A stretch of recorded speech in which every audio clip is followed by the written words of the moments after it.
गुरु ब्रह्मा गुरु विष्णु गुरुदेवो महेश्वरा गुरु साक्षात पर ब्रह्मा तस्मै श्री गुरुवे नमः। नारायण नरोत्तम तथा देवी सरस्वती और श्री व्यास जी को मैं नमस्कार करती हूँ और पुरुषोत्तम महीना की कथा स्टार्ट करती हूँ। यज्ञ करने की इच्छा से परम पवित्र नैमिषारण्य में आगे कहे गए बहुत से मुनि आए, जैसे असिल, देवल, पैल, सुमंतु, पिपल्यान, सुमति, कश्यप, जलाब्धि, भृगु, अंगिरा, वामदेव, शुत्रैक्ष, शत्रभंग, पर्वत, मांडव, अगस्त, कात्यानंद, रस्तीधर, ऋषु, कपिल, गौव्य, गौतम, कौशिक, आद्र, सरभंग आदि शिष्यों के सहित ये सब ऋषि अंगों से सहित वेदों को जानने वाले, ब्रह्मनिष्ठ, संसार की भलाई तथा परोपकार करने वाले, दूसरों के हित में सर्वदा तत्पर, श्रुत स्मार्ट कर्म करने वाले नैमिषारण्य में आकर यज्ञ करने को तत्पर हुए।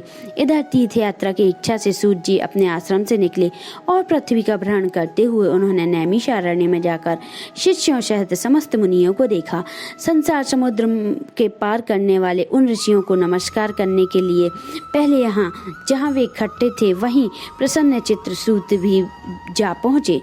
इसके अंततः पेड़ की छाल को धारण करने वाले प्रसन्न मुख, शांत, परमार्थ विषाद्र, समस्त गुणों से युक्त, संपूर्ण आनंद से परिपूर्ण, उद्र पूर्णधारी, राम नाम मुद्रा से युक्त, गोपी चंदन मृतिका से द्रव्य, शंख चक्र का छापा लगाए, तुलसी की माला से शोभित, जटा मुकुट से भूषित, समस्त आपत्तियों की रक्षा करने वाले, अलौकिक चमत्कार को दिखाने वाले, भगवान के परम मंत्र को जप करते हुए समस्त शास्त्रों के सार को जानने वाले, संपूर्ण प्राणियों के हित के संलग्न, जितेंद्रिय तथा क्रोध को जीते हुए, जीवन मुक्त जगत गुरु श्री व्यास जी की तरह और इन्हीं की तरह आदि गुणों से युक्त उनको देखकर नैमिषारण्य में रहने वाले समस्त महर्षिगण सहसा उठ खड़े हुए। विविध प्रकार की विचित्र कथाओं को सुनने की इच्छा प्रकट करने लगे। तब नम्र भाव से सूत जी प्रसन्न होकर सब ऋषियों को हाथ जोड़कर बारंबार दंडवत प्रणाम करने लगे। ऋषि बोले, हे सूत जी, आप चिरंजीवी तथा भगवत होवें, हम लोगों को आपके योग्य सुंदर आसन लगाया है। हे महाभाग, आप थके हैं, यहाँ बैठ जाइए। ऐसा सब ब्राह्मणों ने कहा। इस प्रकार बैठने के लिए कहकर जब सब तपस्वी और समस्त जनता बैठ गई, तब विनय पूर्वक तपोवृद्ध समस्त मुनि से बैठने की अनुमति लेकर प्रसन्न होकर आसन पर सूत जी बैठ गए।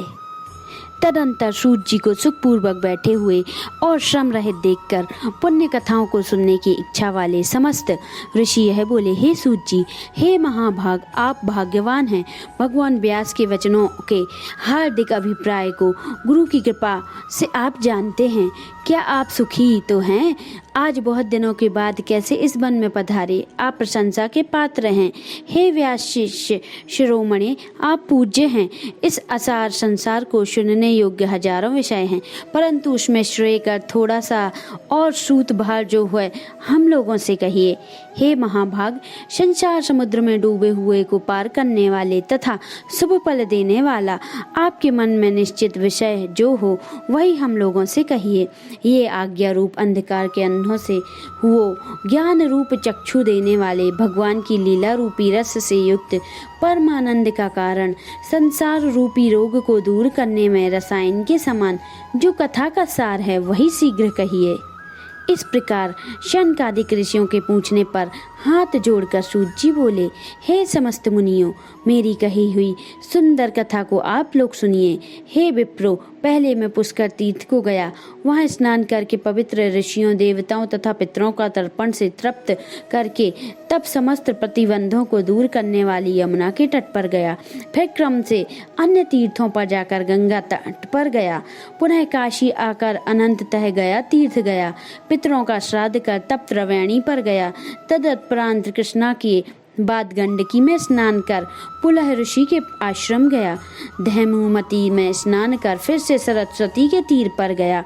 वहाँ हे विप्रो त्रिरात्रि उपवास कर गोदावरी गया, फिर कृतमाल, कावेरी, निर्विद्या, ताम्रपाणिका, तापी, वैश्यही, नंदा, नर्मदा, शर्मा नदियों पर गया। पुनः चर्मवती में स्नान करके पीछे सेतुबंधु रामेश्वर पहुंचा। तदनंतर नारायण का दर्शन करने हेतु बदरीवन गया। तब नारायण का दर्शन कर वहां तपस्वियों को अभिवंदित कर पुनः नारायण को नमस्कार कर और उनकी स्तुति का सिद्ध क्षेत्र पहुंचा। इस प्रकार बहुत से तीर्थों में घूमता हुआ कुरु देश का जंगल देश को घूमता घूमता फिर हस्तिनापुर गया। हे द्विजो, वहां पर यह सुना कि राजा परीक्षित राज्य को त्याग कर ऋषियों के साथ परम पुण्य पद गंगा तीर गए हैं और उस गंगा तीर पर बहुत से सिद्ध और भूषण जिनका ऐसे योग्य लोग और देवर्षि वहां आए हैं। उनमें कोई निराहार, कोई वायु भक्षण कर, कोई जल पीकर, कोई पत्ते खाकर, कोई श्वास को ही आहार कर, कोई फलाहार कर, कोई फैन का आहार करते हैं। हे दिग्गजों, उस समाज से कुछ पूछने की इच्छा से हम भी गए थे। वहां ब्रह्म स्वरूप भगवान महामुनि व्यास जी के पुत्र, बड़े तेज वाले, बड़े प्रतापी श्री कृष्ण के चरण कमलों को मन में धारण किए हुए श्री शुकदेव जी आए। उनकी 16 वर्ष के योगिराज, शंख की तरह कंठ वाले, बड़े लंबे चिकने बालों से घुरे हुए मुख वाले, बड़ी पुष्ट कंधों से संधियों वाले, चमकती हुई कांति वाले, अवधूत रूप वाले, ब्रह्म रूप थूकते हुए लड़कों से घिरे हुए, मदिकाओं से जैसे मस्त हंसी घिरा रहता है, उसी प्रकार धूल हाथ में ली हुई स्त्रियों से घिरे हुए श्वान धूम रमाए महामुनि सुखदेव जी को देखकर मुनि प्रसन्नता पूर्वक हाथ जोड़कर सहसा उठ खड़े हो गए। इस प्रकार महामुनियों द्वारा संस्कृत भगवान शुक को देखकर तत्पश्चात करती परछाती हुई स्त्रियों के साथ के बालक को उनको चढ़ा रहे थे दूर ही खड़े रह गए और भगवान शुक को प्रणाम करके अपने अपने घरों की ओर चले गए। इधर मुनि लोगों ने सुखदेव जी के लिए बड़ा ऊंचा और उत्तम आसन बिछाया। उस आसन पर बैठे हुए भगवान शुक को कमल की कणिका को जैसे कमल के पत्ते घेरे रहते हैं, उसी प्रकार मुनि लोगों ने उनके ऊपर बिठा दिया। यहाँ बैठे हुए ज्ञान रूप महासागर के चंद्र भगवान महामुनि व्यास जी के पुत्र शुकदेव जी ब्राह्मणों द्वारा की हुई पूजा को धारण कर तारागणों से घिरे हुए चंद्रमा की तरह शोभा पा रहे थे। इति ब्रह्मादि श्री पुरुषोत्तम मासे प्रथमो अध्याय खत्म। श्री हरि शरणम, श्री हरि शरणम। अगर आपने अभी तक हमारे चैनल को सब्सक्राइब नहीं किया है तो जल्दी से आप सब्सक्राइब कर लें, जिससे आने वाले वीडियो आपको जल्दी मिलते जाएं, और नोटिफिकेशन बेल आइकन को प्रेस करें जिससे आपको हमारे वीडियो का नोटिफिकेशन मिलता रहे, और लाइक और कमेंट करना ना भूलें। आप सभी को नमस्कार।